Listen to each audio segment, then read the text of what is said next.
Now, on the first day of unleavened bread, the disciples came to Jesus, saying, "Where will you have us prepare for you to eat the Passover?" He said, "Go into the city to a certain man and say to him, 'The teacher says, my time is at hand. I will keep the Passover at your house with my disciples.'" And the disciples did as Jesus had directed them, and they prepared the Passover. When it was evening, he reclined at table with the 12. And as they were eating, he said, "Truly I say to you, one of you will betray me." And they were very sorrowful and began to say to him one after another, "Is it I, Lord?" He answered, "He who has dipped his hand in the dish with me will betray me. The Son of Man goes as it is written of him. But woe to that man by whom the Son of Man is betrayed. It would have been better for that man if he had not been born." Judas, who would betray him, answered, "Is it I, Rabbi?" He said to him, "You have said so." Now, as they were eating, Jesus took bread, and after blessing it, broke it, and gave it to the disciples, and said, "Take, eat. This is my body." And he took a cup, and when he had given thanks, he gave it to them, saying, "Drink of it, all of you, for this is my blood of the covenant, which is poured out for many for the forgiveness of sins. I tell you, I will not drink again of this fruit of the vine until that day when I drink it new with you in my Father's kingdom." One of the great things about being a human is this gift that God gave us of language. We have a capacity more than all the other creatures on the earth. All the creatures have some means of communicating. For some of them, it's just a grunt. For some of them, it's just doing patterns on some tree somewhere. But humans have this incredible facility of language whereby we have developed so we can talking about what language is. We can abstract to the highest level, and we can write it down, and we can listen to it. And as I've said many times before, there's a lot of neurons firing in my brain right now. And through this magical gift of language, similar neurons in your brain are also firing off, maybe in the same way, which is often a point of language or communication. How many of you have ever heard of Dr. Seuss? Good. He's an Oxford grad. I want you to know that. His books have sold 600 million copies. One of his books, and one is favorite for me, is Green Eggs and Ham. Don't know if you've ever read it. It's a classic. It came out in 1960. I happened to be in Montreal, and it was a wet day, and I was visiting my daughter Rebecca, and I went into one of these cafes, of which Montreal is full. And on the menu, sure enough, green eggs and ham.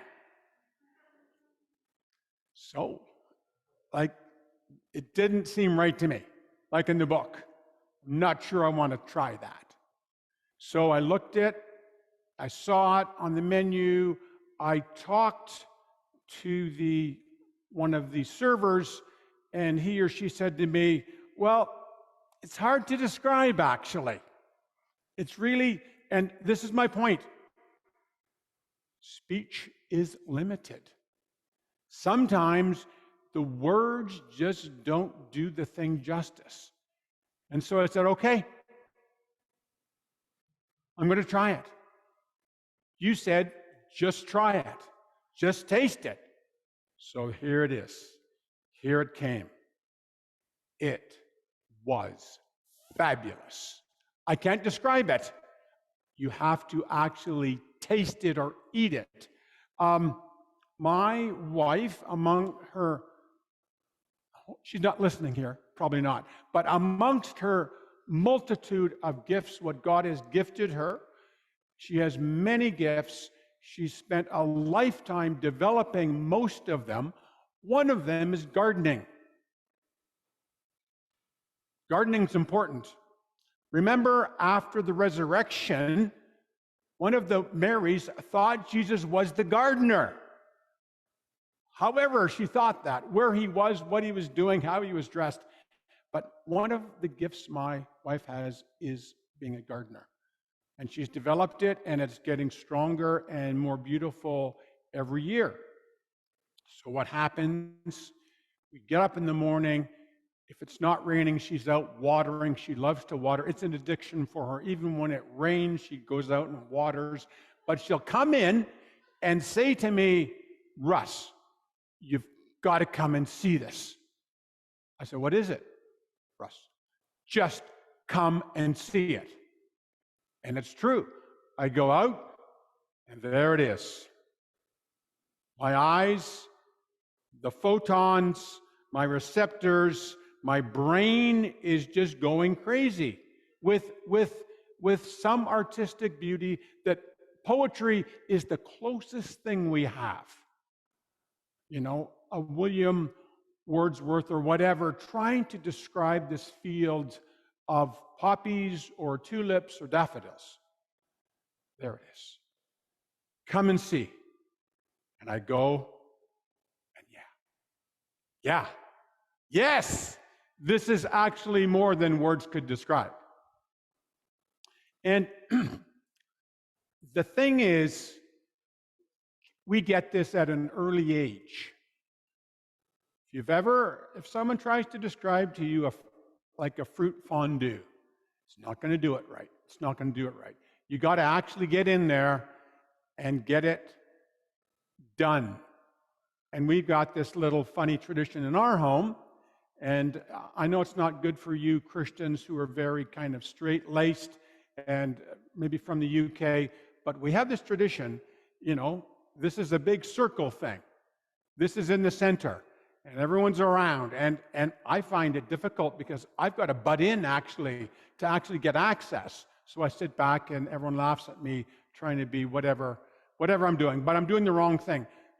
But if you go in and you dip your little fork or your spear in the fruit, and then you dip it into the chocolate, and in that process of bringing that luscious fruit to your mouth, doesn't matter if you spill it, but if it drops, you don't make it, and mango is the most tasty and the most difficult thing to get right. If you miss it, you've got to kiss the person on your left or your right. You got a choice. So that's just part of our sensual thing.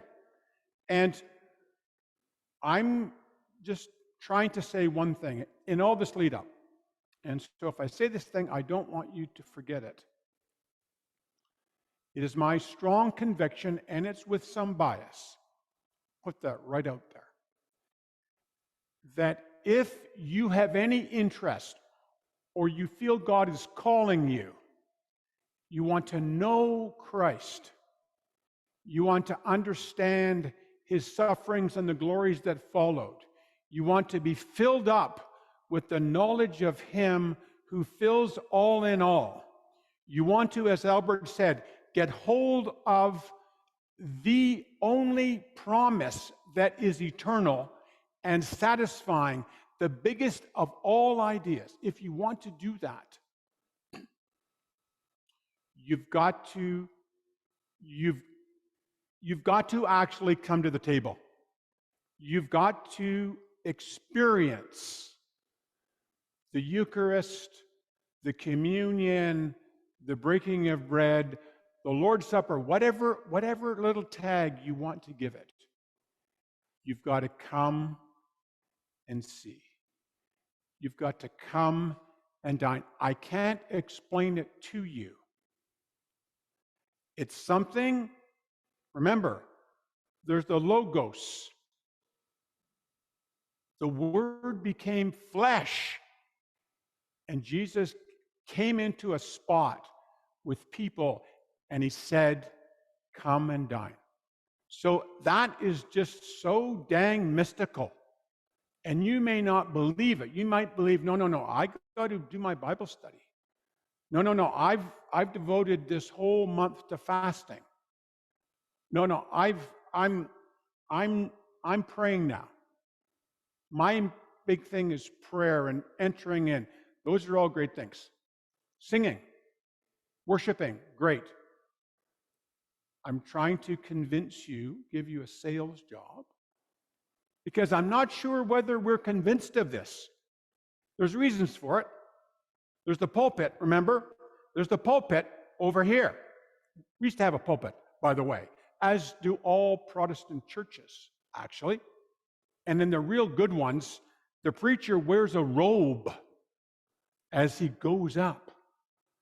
And there used to be a Bible on our table. This is our table, by the way. The table, the supper, the Lord's table, that's it.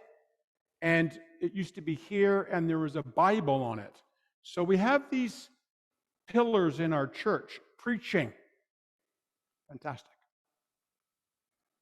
And I think the Protestant movement, this is one of the great things that they uncovered, is the Word of God for all the people. Reading it in our own language and hearing it preached on a regular basis is fantastic. But there's the supper. There's the table. There's the thing that Jesus wanted us. He earnestly wanted us to do it. So that's it. You don't need to hear any more, but I'm going to add a little bit more because I've been commissioned by the elders to go through this thing. But that's what I want to leave with you. And I don't know if you're convinced or not. And if you're just investigating Jesus, this is good. Come. See what's going on. See if you can taste and see what's going on with God's people around the table. That's what was happening in the early church, by the way. People were coming and getting saved by experiencing this thing. You call it an ordinance, whatever. Some people call it a sacrament. I know why they do that. We'll get into that. So that's it. I want you to taste and see that the Lord is good in the table. In history, there was the Feast of the Passover, and Jesus actually was eating the Passover with his friends. And remember the origin of the Passover. God's people are in bondage for a long time, down in Egypt, slaves, no rights, doing hard labor, and God said to the Pharaoh, "Let my people go." He had a plan, and it was time for them to get out. And the plagues came, and they came, and they came, and Pharaoh vacillated, and eventually God gave the great plague, and this is terrible.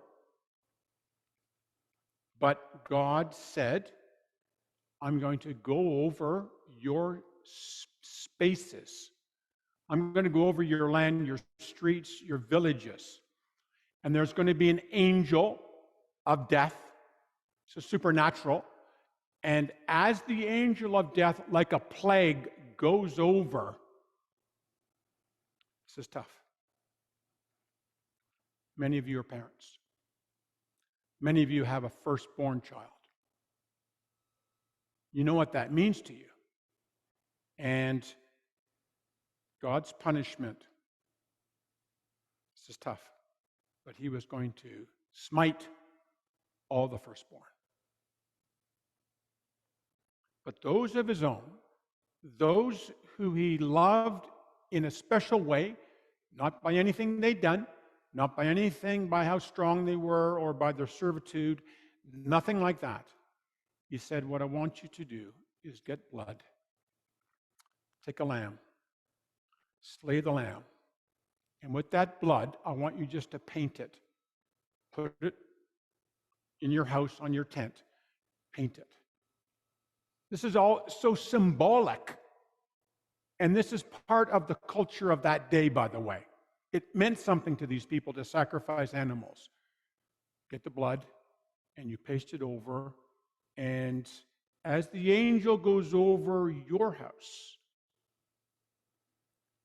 because I love you, because I'm making a promise with you, you will be saved, you and your whole house. The plague will pass over you. And it happened. After that, the people did leave, but not without punishment and judgment. But God's people were saved because they did what he wanted them to do.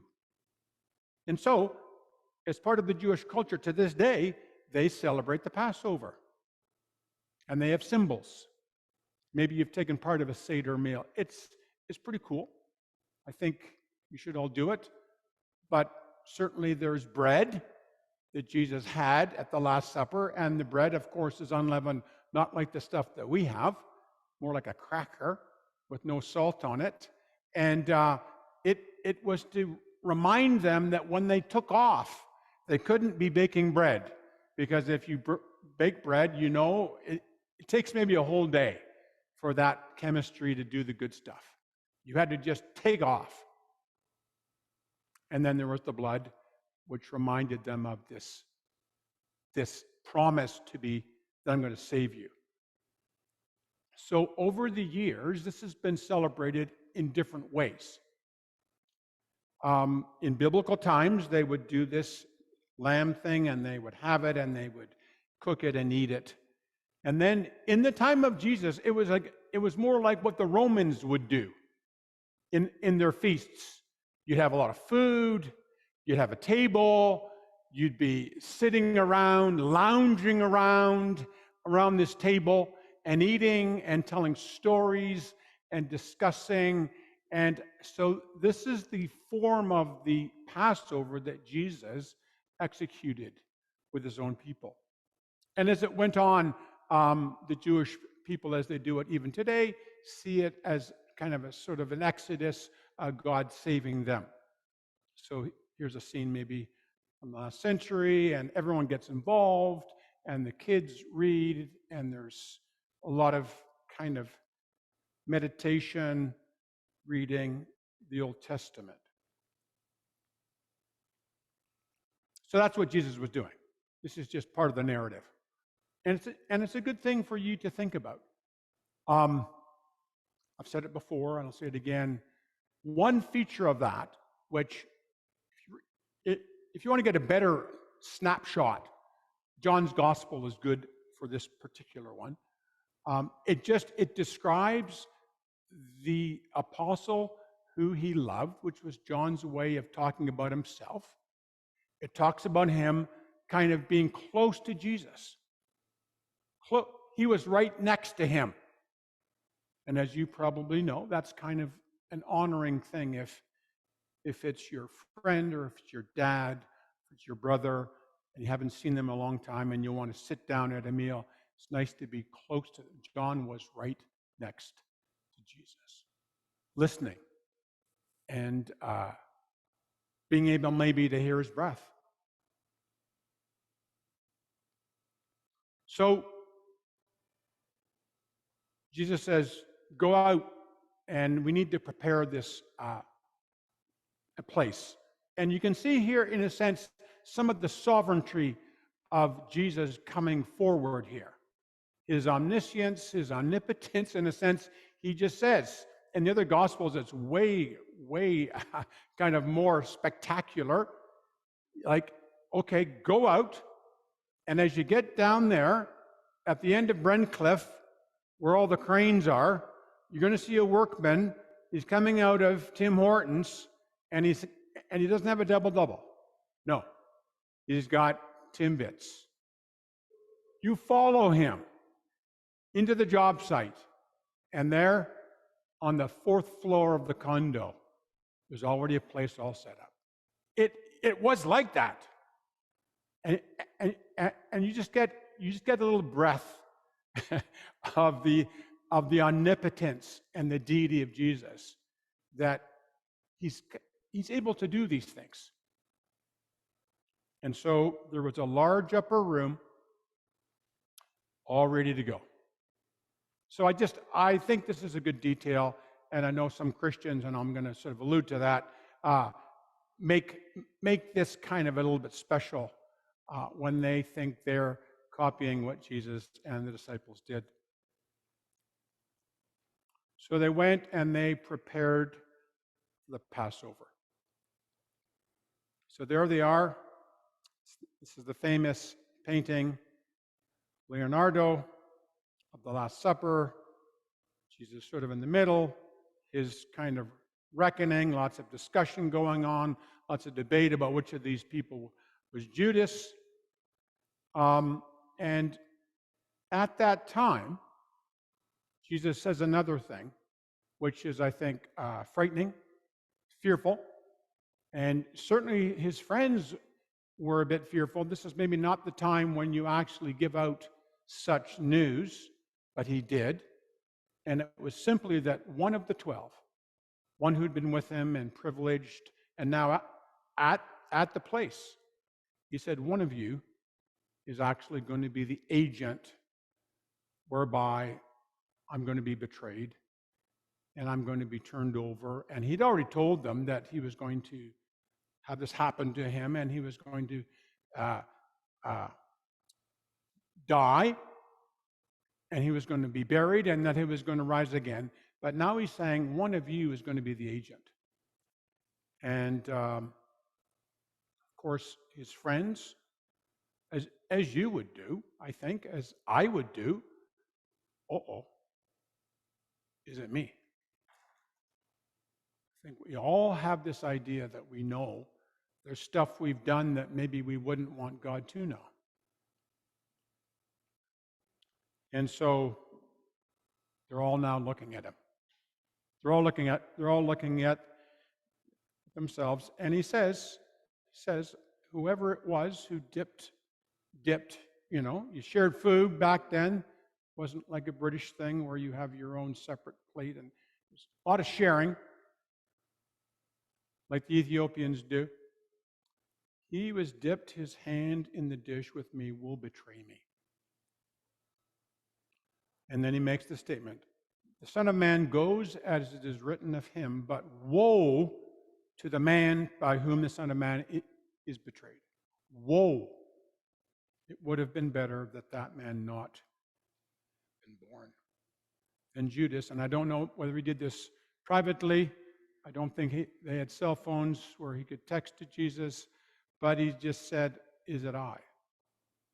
Jesus, in his way, all the time he's doing this indirect talk, he says, you have said so. And it says in other Gospels that Judas went out. And it was, it's John's Gospel again, and it was night. It was dark. I don't have a lot of stuff to say about this, except whenever I hear of the next person, because if someone's famous, you hear about them often, but whenever I hear about the next Christian artist or Christian missionary or Christian worker or pastor or just ordinary Christian, whenever I hear about them being deconverted and coming to light, coming to a new light about what it means to be a human and really what the Christian faith is about, and kind of stripping themselves of all of what the church was for them and explaining that they are now enlightened and denying Jesus' deity, denying his life, denying his resurrection. Whenever, and I like to ask them, are you sure? Your questions you have. Do you think you're the first person to think about the problem of evil? Do you think you're the first person to understand that maybe miracles and science have a little bit of a hard time getting along? Do you think that you actually have more insight than the great philosophers of the medieval age, or even the modern philosophers? Do you think that you're the first person to have this problem? And what about the resurrection? What do you make of it? Forget about all the Christians and all the stupid things they do and all the hypocrisy and all that. Forget about it. And the Crusades and the Reformation and the burnings. Forget about it. What do you think about the resurrection? It is a fearful thing to come into the hands of the living God and turn your back on him. That's all I'm going to say about that. So, Jesus takes the bread and he starts to give these elements new meanings. Remember, this was the thing, what they would take and remember their exodus and how fast they had to run. Only take what was on their back and just get out of there. He says, this is my body. Tangible thing. He uses this bread and says, hey, I am someone who is with you. I am God in the flesh. And then he takes the cup, which was a reminder of the blood that was on the doorpost, and he says, drink it, as they would normally do. And then he says, this one. He gives this entirely new meaning. He says, this is the blood of the covenant, poured out for the forgiveness of sins. So the blood represented a promise. And in their minds, they might have been thinking about in Exodus when there was blood in a covenant, but it was like this. Here's the law. Here are the instructions. Here's my guidebook for you to live well and live with me and enjoy me. All you've got to do is read it and follow it. Are you prepared to do that? And they came around and they said, yeah. And he said, okay, I'm going to bless you. So there was animals, and he got the blood, and he figuratively sprinkled them with this blood. Of course, the other side of that coin was, if they messed up, which they did, they were going to be sent off. They were going to suffer. They were going to actually lose the blessing. That's what the covenant used to sound like and used to look like. But in that Old Testament, there was another covenant, the New Covenant, which was, I think, more enlightened and more in tune to actually who humans are. We can't keep laws. We can't keep the laws of the road. We can't keep the laws of the school. We can't keep the laws of our house in terms of going in and hanging stuff up and don't walk in your shoes. And we certainly can't keep even our own moral laws that we expect others to follow. Jeremiah talks about another covenant where actually the law is going to be in one's heart. It's going to be part of your organic being. It's going to be like my son David, though he's in New Zealand and I haven't seen him and I love him. He is my son. That will never, ever, ever change. Doesn't matter what he does. Rebecca, she's my youngest. She's my daughter. Her life and David's life is chalk and cheese. Totally different. But in our organic being, we are a family, and I am their dad. And part of this new covenant is forgiveness. The other one that Moses did, there's no forgiveness. You transgress, you jump in the pool when you're not supposed to, you're kicked out of the pool, as it used to happen to us in Heron Park. The whistle goes, you get out of the pool, and you wait. If you go in too early, you get chucked out. Just the way it was. This is the new covenant. This is a covenant of forgiveness when Jesus is going to take all of the load, all of the lifting, all of the breaking of the law that we do and will do. Jesus has taken that on himself for us. And the covenant, as we say here every week, is eternal. We are in it right now. If you come to Jesus, you will be part of this new family with a new essence, with a new deal, and that is he will never leave you or forsake you. And he promises you eternal life, which begins now. And he promises you to be with you in that dark place. I want to finish with just some thoughts about the supper. As you read through the New Testament, you realize the way that they celebrated the supper is way different than how we do it. They were more like what they were doing in Jesus' time. It was a meal, and they branded it as a love feast. And all the scholars, doesn't matter whether you're Orthodox or Catholic or Presbyterian or evangelical, they all agree with this. The early church, if you want to be like them, you would have it as a meal. And there'd be your family there. And as part of that, you would take the bread and eat it, and take the wine and drink it, remembering his sufferings and the glories that followed. This was the love feast. That's how they used to do it. And when you read about doing it in an unworthy manner, it's just that some people were not doing it the right way. They were maybe getting drunk. They were maybe just pigging out because it was free food. That's what Paul was referring to. Or, like, wait for one another. Like, just don't do it just with your family. Wait for the church to come. So this was the love feast.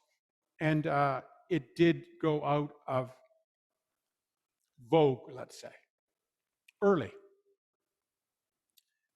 This is how the Orthodox Church does the Lord's Supper, like this. I happened to just drop in on a Reformed Russian Orthodox church downtown. Now, they were Reformed because the Orthodox Church has gone heretical on them. So the Russian Orthodox. So they formed their own little Orthodox church. And I went in there, and this was the most spectacular, sensual Lord's Supper I'd ever seen in my entire life. The most amazing thing was the contrast. You had a gymnasium, as you can see. It was Spartan. Only the elderly could sit on benches on the side. Everyone else was standing. And they would go up and down and kneeling and up and down. I was there for 10 minutes, up and down 15 times, on their knees, in their suits, women covered, men on one side, women on the other, and up front, smoke and mirror and lights and atonal singing and in and out and roundabout. And I happened to see the priest on the way out, and he said, "This is not our high Easter service. This is just in preparation of." This is how the Orthodox Church celebrates communion. And if you were to convert to become an Orthodox believer, as some of my friends have, you'd have to get recatechized. Doesn't matter if you've been to seminary, or you've been a missionary, or you've been following the Lord for N years. They want you to become Orthodox. And so you can't take part. You've got to sit at the back. Their table is not open. But it's there, and it's been there for over 1,000 years. This is how the Church of Rome does things. They have their masses, they have their Eucharist every day. You can go several times a day. The doors are open in most Catholic churches, and they believe in the real presence. They believe in the Blessed Sacrament. And if you are a Catholic, um, you'd get a certificate like this. This is my mom's certificate, which she got in Stornoway, Saskatchewan, from the Rite of the Greek Catholic Church, signed by some Russian Greek who came to Saskatchewan. This is mine here. This is from the St. Teresa's Church, Shrine of the Little Flower on Kingston Road. I was born in that area and I was baptized a few months later. And by this baptism and confirmation, I was confirmed afterward in Montreal. I'm a member of the Catholic Church and I am saved by and through the church. And they believe that the Eucharist becomes the actual body and blood of Jesus, and that there is salvation through that. And that's why it's a sacerdotal thing. They believe in the sacraments. There is a saving part of it. And I know that some of us here are Tolkien fans, and he was a great fan, by the way, of the Blessed Sacrament, and wrote to his family, in the Blessed Sacrament, you will find romance, glory, honor, fidelity, and the true way of all your loves upon earth, and more than that. So there are Catholics, there are Protestants who have converted to Catholicism, and this is how they do it. I am a baptized Catholic. I have the right and privilege of participating in the Eucharist. If you're not baptized, you can't come. If you're not confirmed, you can't come. I think it's clear from you that I don't choose to do this. But I have to respect this. I'm sorry to say that. I have to respect this because before the Reformation, this is how all Christians everywhere celebrated the supper. So you've got to do something with that. I myself don't believe it, or else I would be there. I would. Time is going. This is more like how we celebrate the Lord's Supper. I was saved into a movement of Plymouth Brethren, Christian brethren, who, like the Orthodox in the one half, believed in as Spartan as possible, as just no frills as possible. And for your information, this where you're sitting is an add-on. The first Christians who started Leaside Bible Chapel only had the upper room up there. That's all there was. And there was some preaching there, but that's where they celebrated the supper every week. And it was kind of symbolic. You're in the upper room, and it's Spartan, and you have a table, and you have bread and wine. And the idea, and as I say, I'm biased, this is the thing that God saved me into from the Catholic Church. And it's been home for me. It worked for me. We just met, a few of us, in a rented space in a public school library. And there was, maybe 5 families and a few teenagers and hippies, and that was just it. There was no preacher. And the idea here originally was that the table was open. Do your thing, and on a Sunday we're going to all get together. The Orthodox, the Catholic, the Baptist preacher, the Reformed Presbyterian. Let's just get together simply and celebrate the unity we have in Christ by breaking bread and drinking the cup together. Let's throw away our dog collars. Let's throw away our seminary training, and let's have the priest and the farmer and the businessman, all of us celebrating this communion thing. That's how it started. And for a while, it was beautiful. It didn't work, of course. I mean, it broke down because people began to fence this thing and say that you can't come. This is what God wants us to do. He wants us to come and dine. It's really good that in the end, the image that we're going to be doing anyway is a banquet feast. So the supper is like a little foretaste of that. And I want you to believe it. I want all of us at Trinity Grace Church to be huge on the Lord's Supper, because Jesus says to us, this is huge. And it is one of the only things that the church has always done, everywhere, in all times, in all places, and languages and cultures. They've always done this. So the church got that part right. And in the end, if you were to go to Ghent, Belgium, and go to St. Bath's Cathedral, they have this piece of art. And it's kind of a whole panel of things. But this is sort of front and center. This isn't the altar, though they kind of call it that.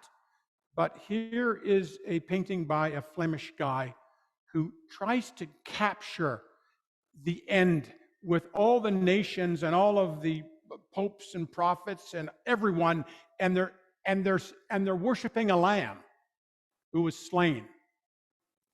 They're trying to get this essence of what it means to enjoy and to taste and see. In the end of Jesus' life, after he's resurrected, he does a really interesting thing. They've all gone back to fishing. Maybe the resurrection wasn't enough for them. Maybe Jesus had gone away or something, and so they are out fishing, and they haven't had a good time. Jesus has bought some fish. He's on the shore. He's making a breakfast. He's got his charcoal. He's got his lumber. He's got a grill, and he fries up, he bakes up some fish. And he sees them, and he calls them, and they recognize him. And he says, come and dine. And on their own, they didn't do very well. You know, in fishing, it takes a long time, and sometimes, as Yoshi will tell you, you get skunked after being out for hours. Coming in, change the net due to the sovereign will and purposes of God, and have a huge draft of fish, 153. And the blessing is just too much for them to handle. I'm sorry for the imagery, but it's just lovely. And it's a foretaste. Jesus said to them, come and dine. And none of them asked him, who are you?